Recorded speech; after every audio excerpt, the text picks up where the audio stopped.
everyone, good morning and welcome to ambitiousbaba.com. We are back with our daily current affairs. तो चलिए जानते हैं 27 मई के करंट अफेयर्स क्या है। पहला क्वेश्चन, भारत की पहली कौन सी ऐसी राज्य है जिसने इंडस्ट्री स्टेटस ग्रांट किया है स्पोर्ट्स को। 5 ऑप्शन है हमारे पास। ए मिजोरम, बी झारखंड, सी मेघालय, डी छत्तीसगढ़ या फिर ई Karnataka. So the answer to this question is A Mizoram. Yes, Bharat की पहली ऐसी राज्य है मिजोरम जिसने स्पोर्ट्स को इंडस्ट्री स्टेटस दिया है। 23 मई को उनके कैबिनेट से ये क्लियर हो गया, ये जो प्रपोजल था ये क्लियर हो गया और sports and youth service department को अब इंडस्ट्री का दर्जा मिलने लगा। ये बहुत ही बड़ी बात है। इससे क्या होगा ना कि जो स्पोर्ट्स है वो और भी ज़्यादा प्रोफेशनल वे में लोग लेने लगेंगे। मतलब अब सिर्फ एंटरटेनमेंट का साधन नहीं है, इसके ज़रिए ये बताना चाहते हैं this is much more to it. और प्लेयर्स को जो है उन्हें अपनी ज़िंदगी बिताने का या उससे कुछ पैसे कमाने का इससे बहुत बड़ा साधन मिल जाएगा। मिजोरम में एक बहुत ही बड़ा फुटबॉल का लीग होता है जिसका नाम है मिजोरम प्रीमियर लीग। मिजोरम उसके लिए जाना जाता है, वो स्टेट का हाईएस्ट फुटबॉल लीग है। तो चलिए जानते हैं मोर अबाउट मिजोरम। मिजोरम का कैपिटल है ऐजवाल। मिजोरम के गवर्नर का नाम है PS श्रीधरन पिल्ले और मिजोरम के चीफ मिनिस्टर का नाम है पू जोरथमंग। ओके, तो चलिए बढ़ते हैं आगे हमारे दूसरे क्वेश्चन की तरफ। सेकंड क्वेश्चन, GI टैग जिन फ्रूट्स को मिला है जिसका नाम है शाही लीची और जरदालू मैंगो, वो किस राज्य से हैं। 5 ऑप्शन है हमारे पास। A Gujarat, B Karnataka, C Bihar, D UP या फिर ई पंजाब। तो चलिए इसका answer is C Bihar. Yes, Bihar से ये दो फ्रूट्स बिलोंग करते हैं, शाही लीची और जरदालू मैंगो। मैं आपको पता चलिए इसे डिटेल में इनके बारे में बात करते हैं। ये अभी हाल ही में क्यों मतलब न्यूज़ में आया है इसके बारे में बात करते हैं, क्योंकि अब जो बिहार का जो पोस्टल सर्कल है उन्होंने वहाँ के जो हॉर्टिकल्चर डिपार्टमेंट है उनके साथ मिलकर डोर टू डोर डिलीवरी का फैसला किया है। मतलब जैसे ऑर्डर्स आएंगे वैसे वैसे वो लोगों को डोर टू डोर ये सब पहुंचाएंगे। तो चलिए जानते हैं, शाही लीची को GI टैग मिला था 2018 में। ये मुजफ्फरनगर में मोस्टली उगाया जाता है और उनके आजू बाजू के डिस्ट्रिक्ट जैसे कि ईस्ट चंपारण, वैशाली, समस्तीपुर और बेगूसराय। और जो जरदालू मैंगो है वो अपने स्पेशल स्मेल के लिए जाना जाता है और लाइट येलो कलर की उसकी स्किन होती है। इसे GI टैग मिला था 2017 में और ये भागलपुर डिस्ट्रिक्ट में मेनली मिलता है। मैं आपको बता दूं, बिहार के ऊपर हमने हमारी एक स्टैटिक GK की क्लास की है, आप जाके उसे भी चेक कर सकते हैं। Okay, moving on. तो चलिए अबाउट दिस बिहार के बारे में बात करते हैं और हाल ही में किसको GI टैग मिला है उसके बारे में भी हम लोग डिस्कस करेंगे। तो चलिए पहले हम बात करेंगे बिहार के बारे में। बिहार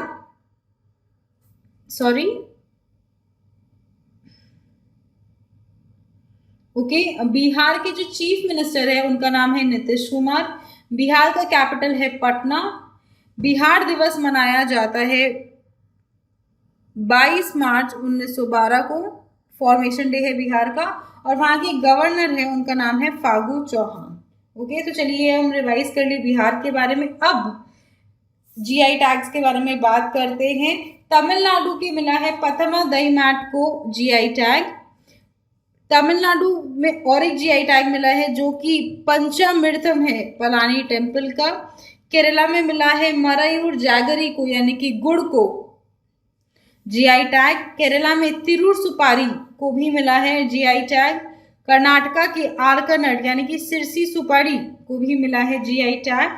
मिजोरम के तबलोह को मिला है GI टैग। दार्जिलिंग के हरी और सफेद चाय को मिला है GI टैग और चेन्नई के श्रीविलीपुतुर पलकोवा को मिला है GI टैग। इसके अलावा हमने पहले भी आपको करंट अफेयर्स में बताया था, वापस रिपीट कर रहे, कश्मीरी सैफरॉन को मिला है GI टैग और गोरखपुर टेराकोटा को भी मिला है GI टैग। तो ये हाल ही में इन दोनों को तो हाल ही में मिला है GI टैग। और ऑल्सो चखाओ राइस को जो मणिपुर से है, इन सबको हाल ही में जीआई टैग मिला है। तो चलिए बढ़ते हैं हमारे तीसरे क्वेश्चन की तरह। किस केंद्रीय मंत्री ने हाल ही में चंबा टनल इनॉग्रेट किया है, जो चार धाम परियोजना के तहत आता है? 5 ऑप्शन है हमारे पास। A Rao Inderjit Singh, B Prahlad Singh Patel, C Dharmendra Pradhan, D Jitendra Singh, या फिर E Nitin Jairam Gadkari. So the answer to this question is E Nitin Jairam Gadkari, ये जो कि हमारे केंद्रीय मंत्री है for road transport and highways and also for micro small and medium industries. उन्होंने 26 मई को एक वीडियो कॉन्फ्रेंसिंग के थ्रू इस जो चंबा टनल है यानी कि सुरंग का इनॉग्रेशन किया है। ये चार धाम परियोजना के तहत ये टनल बनाया गया है। इससे जो चंबा जो टाउन है उसमें ट्रैफिक कम करने के लिए 440 मीटर लंबा एक टनल बॉर्डर रोड्स ऑर्गेनाइजेशन ने बनाया है।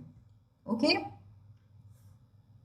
मैं आपको बता दूं ये जो प्रोजेक्ट है चार धाम परियोजना, ये 2016 में इसका फाउंडेशन ले किया गया था बाय द प्राइम मिनिस्टर, हमारे प्रधानमंत्री मोदी जी ने इसका फाउंडेशन किया था। इसमें जो 30 मिनट्स का रास्ता है वो 1/3 टाइम उसमें लगेगा, यानी कि 1/3 टाइम लगेगा, यानी कि 10 मिनट्स में ये आप टाउन क्रॉस कर सकेंगे। इससे जो रास्ते हैं वो काफ़ी कम हो जाएंगे। ये जो पूरी प्रोजेक्ट है इसका लगभग कॉस्टिंग आया है 12,000 करोड़ और इसका अप्रॉक्सीमेट लेंथ जो है वो 889 किलोमीटर है। और ऑल्सो नेशनल हाईवेज मतलब जो ये बॉर्डर रोड्स ऑर्गेनाइजेशन है, उन्होंने 250 किलोमीटर का नेशनल हाईवे भी बनाया है जो गंगोत्री और यमुनोत्री तक जाएगा। ये उत्तराखंड में कई जगह कवर करेगा, बट मोस्टली चार धाम है यानी कि बद्रीनाथ, केदारनाथ, गंगोत्री और यमुनोत्री को ये कवर करेगा। और ऑल्सो इसमें पिथौरागढ़ डिस्ट्रिक्ट भी आएगा। ये अक्टूबर तक स्टार्ट होने की संभावना है, मतलब जो इनका शेड्यूल टाइम है उससे 3 महीने पहले। तो ये बहुत ही बड़ी अचीवमेंट है by our union minister. Also मैं आपको बता दूं कि इस जो टनल है उसमें लेटेस्ट ऑस्ट्रियन टेक्नोलॉजी यूज हुई है और इसका जो ब्रेक थ्रू है वो एक टीम शिवालिक ने किया है। तो चलिए बढ़ते हैं आगे हमारे चौथे क्वेश्चन की तरफ। चौथा क्वेश्चन, इनमें से किस संस्थान ने 7 नई सेवाओं को उमंग एप्लीकेशन पर जारी किया है? 5 ऑप्शन है हमारे पास। ए इंडियन मेट्रोलॉजिकल डिपार्टमेंट यानी कि IMD, B ministry of communication and information technology, C telecom regulatory authority of India यानी कि TRAI, D ministry of electronics and information technology, E both A and B. So the answer to this question is A. Indian metrological department ने 7 नई सेवाओं को शुरू किया है इन दी उमंग application. इसमें 150 सिटीज के जो डेटा है वो रेगुलरली अपडेट होते हैं यानी कि up to 8 times a day, जिसमें इंक्लूड है temperature, humidity, wind speed, direction, सूरज उगने का समय, सूरज ढलने का समय, चांद उगने का समय और चांद ढलने का समय। तो ये सारी डिटेल्स उसमें अपडेट होती रहती है up to 8 times a day. तो चलिए बढ़ते हैं आगे हमारे 5वें क्वेश्चन की तरफ। जो PFC है उन्होंने हाल ही में एक मेमोरेंडम ऑफ अंडरस्टैंडिंग साइन किया है विद द NBPCL, जिसमें 22,000 करोड़ के प्रोजेक्ट्स की फंडिंग होगी, जिसमें 225 मेगावाट के हाइड्रो इलेक्ट्रिक पावर प्रोजेक्ट्स मतलब स्थापित किए जाएंगे। वो किस राज्य में है? 5 ऑप्शन है हमारे पास। A UP, B Karnataka, C Madhya Pradesh, D Punjab या फिर ई आंध्र प्रदेश। तो the answer to this question is C Madhya Pradesh. Yes, okay. जो पावर फाइनेंस कॉर्पोरेशन है यानी कि PFC है, उन्होंने Narmada basin projects company limited, जो कि मध्य प्रदेश की होली ओन्ड कंपनी है, उनके साथ एक मेमोरेंडम ऑफ अंडरस्टैंडिंग साइन किया है ऑन 26 मई, जिसके तहत 22,000 करोड़ रुपए के प्रोजेक्ट्स फंड होंगे, जिसमें 225 मेगावाट के हाइड्रो इलेक्ट्रिक पावर प्रोजेक्ट्स और मल्टीपर्पज प्रोजेक्ट्स मध्य प्रदेश में स्थापित किए जाएंगे इसमें। ओके, और इसमें तकरीबन 12 मल्टीपर्पस जो ये मेजर प्रोजेक्ट्स हैं उसका काम भी इन पैसों में होगा। तो चलिए कुछ बातें करते हैं अबाउट मध्य प्रदेश। हाल ही में मध्य प्रदेश ने दो नई चीज़ें, दो नए प्रोजेक्ट्स लेके आई हैं या फिर दो नई स्कीम स्टार्ट की हैं मेनली। जैसे कि है एक FIR आपके द्वारा। कोविड-19 के कारण लोगों को बहुत ज़्यादा प्रॉब्लम हो रही थी पुलिस स्टेशन में जाने के लिए। लॉकडाउन भी था, लोग जा नहीं पा रहे थे, तो उससे बचने के लिए और कोविड-19 के संक्रमण को रोकने के लिए उन्होंने एक नई स्कीम लॉन्च की थी जिसका नाम था FIR आपके द्वारा, यानी कि पुलिस वाले आपके घर जाके आपकी FIR लिखेंगे, आपको लॉकडाउन के समय घर से बाहर आने की ज़रूरत नहीं है। सो ये बहुत ही अच्छा इनिशिएटिव था और ये पूरे भारत में मध्य प्रदेश पहला ऐसा स्टेट था जिसने ये इम्प्लीमेंट किया था, ये नई खोज की थी। ऑल्सो उन्होंने चरण पादुका नाम का भी एक स्कीम लॉन्च किया था। ये स्कीम इंदौर से स्टार्ट हुआ था। इसमें जो श्रमिक मजदूर है जो अपने घर जा रहे हैं, जिनके पास जूते नहीं हैं, चप्पल नहीं है, तो वहाँ की जो पुलिस स्टेशन है वो उनको चप्पल और जूते प्रोवाइड कर रही थी ताकि इतने गर्मी में नंगे पैरों में उनके पैरों में तकलीफ कम हो, छाले नहीं पड़े।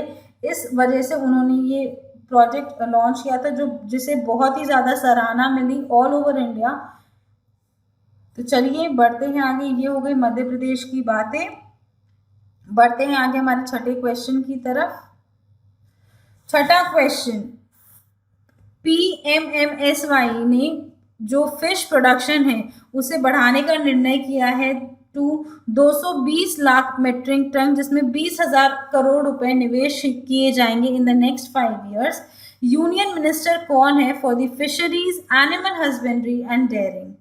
5 ऑप्शन है हमारे पास। A Dharmendra Pradhan, B Ravishankar Prasad, C Rao Inderjit Singh, D Narendra Singh Tomar या फिर ई Giriraj Singh. Okay, so the answer is E. Giriraj Singh is the Union Minister for Fisheries, Animal Husbandry and Dairying. PMMSY यानी कि जो प्रधानमंत्री मत्स्य संपदा योजना है उसमें फिश जो प्रोडक्शन है भारत की उसे बढ़ाने का फैसला किया गया है। 2018 और 19 के हिसाब से जो हमारी प्रोडक्शन थी वो थी 137.58 लाख मेट्रिक टन। ये हमारी 2018 और 19 में प्रोडक्शन थी। इसे बढ़ाकर यानी कि 2024-25 तक उन्होंने एक एम किया है कि वो 220 लाख मेट्रिक टन तक बढ़ा देंगे इस प्रोडक्शन को, जिसमें लगभग 9% ऑफ ग्रोथ रहेगा। एनुअल ग्रोथ अगर मतलब 9% के हिसाब से 220 लाख मेट्रिक टन हो जाएगा। इसके तहत जो गवर्नमेंट है वो निवेश करेगी 20,000 करोड़ रुपए इन दी नेक्स्ट 5 ईयर्स। इससे तकरीबन 55 लाख लोगों को बहुत ज़्यादा फायदा होगा। डायरेक्ट एंड इनडायरेक्ट एम्प्लॉयमेंट उन्हें मिलेगा और जो हमारी एक्सपोर्ट अर्निंग्स है वो 1 लाख करोड़ रुपए हो जाएगी, यानी कि जो अभी है उससे डबल। ओके, तो चलिए बढ़ते हैं हमारे 7वें क्वेश्चन की तरफ। 7वां क्वेश्चन, किस निम्नलिखित में से किस देश ने भारत में इंडिया के नाम के सैन्य युद्ध खेल केंद्र स्थापित करने में मदद की है? 5 ऑप्शन है हमारे पास। A Tanzania, B Rwanda, C Uganda, D Kenya या फिर E Ethiopia. Okay, so the answer is C, Uganda ने मदद की है। तो चलिए इसके एक्सप्लेनेशंस पढ़ते हैं। जो भारतीय एसोसिएशन है युगांडा में, उन्होंने जो इंडियन मिलिट्री ट्रेनिंग टीम है उनके साथ मिलकर एक मिलिट्री वॉर गेम रेडी किया है युगांडा के जिंजा डिस्ट्रिक्ट में। 25 मई को जो युगांडन प्रेसिडेंट है उन्होंने इनॉग्रेट किया है ये वॉर गेम, जो कि इंडियन मिलिट्री टीम ने डिज़ाइन किया है for the Uganda people defence forces. इसका नाम भारत के सम्मान में रखा गया है क्योंकि भारत से उन्होंने हेल्प ली है। ये एक स्ट्रैटेजी गेम है जिनसे उन्हें जो एक्चुअल वॉरफेयर है उसका एक असली रूप, एक रियलिस्टिक अप्रोच मिल जाएगा और ये कोई एब्स्ट्रैक्ट नहीं है कि चेस की तरह कि आप दिमाग लगा के खेल सकते हैं, उसमें काफ़ी कुछ रियल लगेगा सिचुएशन, ताकि जब अगर कभी वॉर हो तो उन्हें एक आइडिया हो जाए, वो प्रिपेयर हो जाए कि कैसा एक्चुअली होता है। ओके, तो चलें जानिए मोर अबाउट युगांडा। युगांडा का कैपिटल है कंपाला। युगांडा में जो करेंसी चलती है उसका नाम है युगांडन शिलिंग, और वहाँ के जो प्रेसिडेंट है उनका नाम है योवेरी म्यूजवेनी। ओके, तो चलिए बढ़ते हैं आगे हमारे 8वें क्वेश्चन की तरफ। 8वां question, sorry I think we have moved back, some problem is या, तो चलिए बढ़ते हैं हमारे 8वें क्वेश्चन की तरफ। एसबीआई की रिसर्च रिपोर्ट के अकॉर्डिंग इको रैप ने इंडिया की जो जीडीपी है वो कितने प्रतिशत तक घटा दी है for the financial year 21। 5 option है हमारे पास। ए 0%, बी -6.8%, सी -4.2%, डी -1.6% या फिर E -2.5%। So the answer is B, -6.8% तक घटा दी है उन्होंने। मतलब उनकी संभावना है कि फाइनेंशियल ईयर 21 में इंडिया की जो जीडीपी है वो नेगेटिव रहेगी टू अप टू -6.8%। उनकी रिसर्च रिपोर्ट के हिसाब से फाइनेंशियल ईयर 2020 में हमारी जो जीडीपी की ग्रोथ है वो 4.2% तक रहेगी, लेकिन फाइनेंशियल ईयर 21 में जो हमारी ग्रोथ है वो डिक्लाइन कर जाएगी, जो -6.8% तक रहेगी। ओके, तो चलिए बात करते हैं कि इंडिया की जीडीपी ग्रोथ कैसी रही है इन दी फर्स्ट, सेकेंड और दी थर्ड क्वार्टर। जो पहला क्वार्टर था फाइनेंशियल ईयर 20 का, उसमें हमारी जीडीपी ग्रोथ थी 5.1%, सेकेंड क्वार्टर में रहा 5.6% और थर्ड क्वार्टर में 7 साल का लोएस्ट जीडीपी रहा टू 4.7%।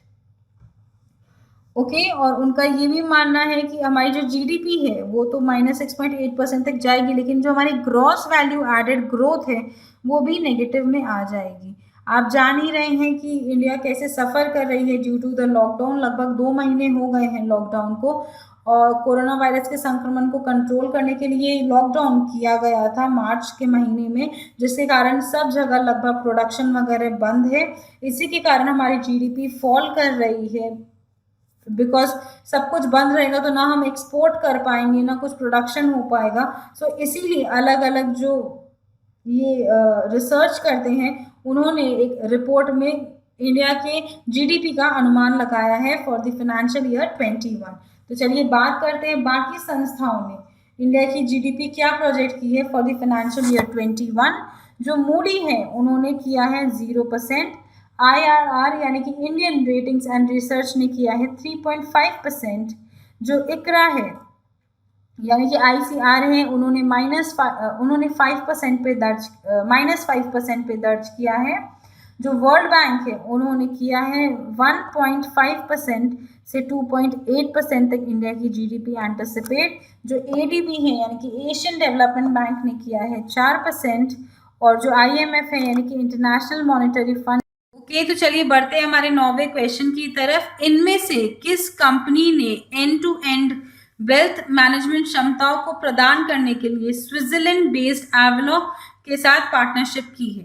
5 ऑप्शन है हमारे पास। ए तोशिबा, बी गूगल, सी टेस्ला, डी टेक महिंद्रा या फिर ई इन्फोसिस। तो चलिए इसका आंसर इज ई इन्फोसिस ने एवलॉक के साथ पार्टनरशिप की है to provide end-to-end wealth management capabilities through digital platforms। जो एवलॉग है वो एक wealth management software digital technological provider company है जो कि जिसके हेडक्वार्टर्स है स्विट्जरलैंड में। ओके, इसके यूज से जो उनके क्लाइंट्स यानी कि जो इन्फोसिस के क्लाइंट्स है वो मॉडर्न वे में अपनी जो लेगेसी सिस्टम है उसको ट्रांसफॉर्म कर सकते हैं इन दी डिजिटल एडवाइजरी प्लेटफॉर्म्स। ओके, तो चलिए इन्फोसिस के बारे में कुछ बात करते हैं। Infosys was founded in the year 1981 in Pune, 7 July. Okay, इसका फाउंडेशन डे है 7 जुलाई 1981। इसके हेडक्वार्टर्स है बेंगलुरु में, और इनके जो फाउंडर्स है उनका नाम है NR नारायण मूर्ति। मैं आपको बता दूं बैंगलोर को 2020 में बेस्ट एयरपोर्ट का अवार्ड भी मिला था। ओके, ये हमने हमारे करंट अफेयर्स में भी पढ़ाया है, आप जाकर चेक कर सकते हैं। ओके, 4 साल में तीसरी बार बेंगलुरु को ये अवार्ड मिला है बेस्ट एयरपोर्ट का। ओके, तो चलिए बढ़ते हैं हमारे 10वें क्वेश्चन की तरफ। 10वां क्वेश्चन, किसने हाल ही में एक ब्रीदेबल पीपीई किट बनाया है जिसका नाम है नवरक्षक? 5 ऑप्शन है हमारे पास। A, defence research and development laboratory, B, council of scientific and industrial research, C, Indian council of medical research यानी कि ICMR, D, Hindustan aeronautics limited यानी कि HAL, या फिर E, Indian navy. Okay, so the answer is Indian navy. भारतीय navy ने एक breathable PPE kit बनाया है जिसका नाम है नवरक्षक। आप जानते हैं पीपीई का मतलब है पर्सनल प्रोटेक्शन इक्विपमेंट। ये जो हमारे फ्रंटलाइन वर्कर्स है वो पहनते हैं ताकि कोविड-19 के इन्फेक्शन से रोका जा सके। तो ये बहुत ही ज़्यादा गर्म होता है इसमें, और जब वो एक बार पहन लेते हैं तो लगभग 10-10 घंटे तक वो पानी भी नहीं पी पाते क्योंकि टॉप से बॉटम तक कवर्ड रहते हैं। और भारत का जो इतना हॉट एंड ह्यूमिड वेदर है उसमें इम्पॉसिबल हो जाता है। मतलब आप समझ सकते हैं, ऐसा लगता है कि उन्हें किसी ने गर्म भट्टी पर रख दिया है, इतना तो वो मोटा फैब्रिक होता है। और उसे पहनने के बाद वो पानी तक नहीं पी पाते बिकॉज बहुत टाइम लगता है उसको पहनने में और खोल के दोबारा पहनने में। तो उन्हें लगता है कि इससे बहुत ज़्यादा टाइम वेस्ट होगा, इसीलिए जो हमारे फ्रंटलाइन वर्कर्स है वो पीपीई किट पहनने के बाद कुछ भी और एक्स्ट्रा काम नहीं कर सकते। इसीलिए इंडियन नेवी ने डिज़ाइन किया है जिसका नाम रखा गया है नवरक्षक। बहुत ही बड़ी बात है, बहुत ही अच्छी बात है कि उन्होंने हमारे फ्रंटलाइन वर्कर्स के बारे में ये सोचा। और ये एक डॉक्टर ने बनाया था बिकॉज उन्हें पता है कि कितनी तकलीफ होती है एक मल्टी लेयर्ड पीपीई पहनने में जिसमें आप पेशेंट्स को कंटिन्यूसली ट्रीट करते हो और 12 आवर्स तक लगभग देयर इज नो एस्केप। आप पानी तक भी नहीं पी सकते हैं उसमें, इतना प्रॉब्लम होता है उन लोगों को। तो उनके लिए ये बनाया गया है एक ब्रीदेबल फैब्रिक का जिसमें हॉट एंड ह्यूमिड वेदर में उनको थोड़ी सी आसानी हो काम करने में। और एक मेडिकल वर्ल्ड को आप समझ लीजिए एक वरदान ही है बिकॉज राइट नाउ पूरी दुनिया को पीपीई किट्स की बहुत ज़्यादा ज़रूरत हो रही है बिकॉज ये कोरोना वायरस से संक्रमण से बचने के लिए एकमात्र उनका होप है। और ये ब्रीदेबल फैब्रिक उनके लिए एक नई होप लेके आया है हेल्थ केयर प्रोफेशनल्स के लिए। ओके, उन्हें ध्यान में रखते हुए ये डिज़ाइन किया गया है। Moving on to our 11th question. 11वां question, Indian American alumni and IBM scientist का नाम बताइए जिसे इन्वेंटर ऑफ द ईयर कहा गया है। 5 ऑप्शन है हमारे पास। A, Balram Bhargava, B, Hema Diwakar, C, Rajiv Joshi, D, Abbas Jha, या फिर E, Ajay Lodha. So the answer is C, Rajiv Joshi has been named as the inventor of the year. उन्हें इसीलिए कहा जाता है मास्टर इन्वेंटर बिकॉज उन्होंने IBM के साथ वो एसोसिएटेड है और लगभग 250 पेटेंटेड इन्वेंशंस हैं उनके US में। और वो right no IBM Thomson Watson research center जो कि न्यूयॉर्क में है उसके साथ एसोसिएटेड है। वो एक इंडियन अमेरिकन इन्वेंटर है जिन्हें ये बहुत ही प्रेस्टिजियस अवार्ड मिला है जिसका नाम है inventor of the year award उनके बेहतरीन काम के लिए in the electronic industry and improving the artificial intelligence capability. जैसे कि आप सुनते होंगे जगह जगह कि artificial intelligence is the next big thing, तो उसमें ही उनका बहुत बड़ा योगदान रहा है और इलेक्ट्रॉनिक इंडस्ट्री में उन्होंने भी बहुत बड़ा योगदान दिया है जिसके लिए उन्हें prestigious inventor of the year का अवार्ड मिला है। तो चलिए बढ़ते हैं आगे हमारे 12वें क्वेश्चन की तरफ। इनमें से किस अभिनेता ने लॉन्च किया है एक नया ग्रूमिंग ब्रांड जिसका नाम है FRSH यानी कि फ्रेश? 5 ऑप्शन है हमारे पास। A, Shilpa Shetty, B, Shahrukh Khan, C, Hrithik Roshan, D, Salman Khan, या फिर E, Priyanka Chopra. So the answer is D, Salman Khan ने अभी ईद के मौके पे लॉन्च किया है एक नया ग्रूमिंग ब्रांड जिसका नाम है फ्रेश। 25 मीडिया को उन्होंने ये न्यूज़ अपने सोशल मीडिया हैंडल पे अनाउंस की थी।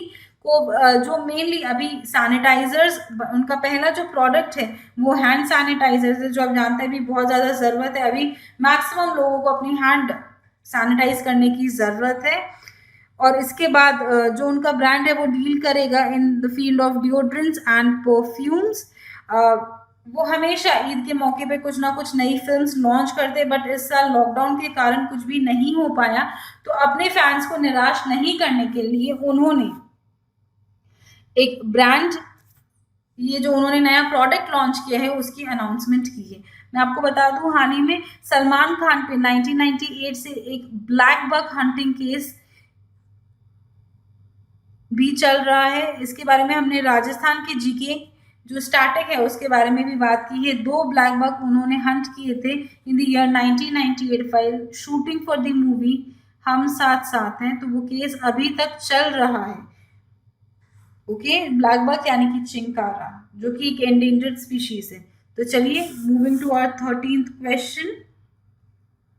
अफ्रीका डे, जिसे पहले जाना जाता था African freedom day and African liberation day, हर साल किस दिन मनाया जाता है?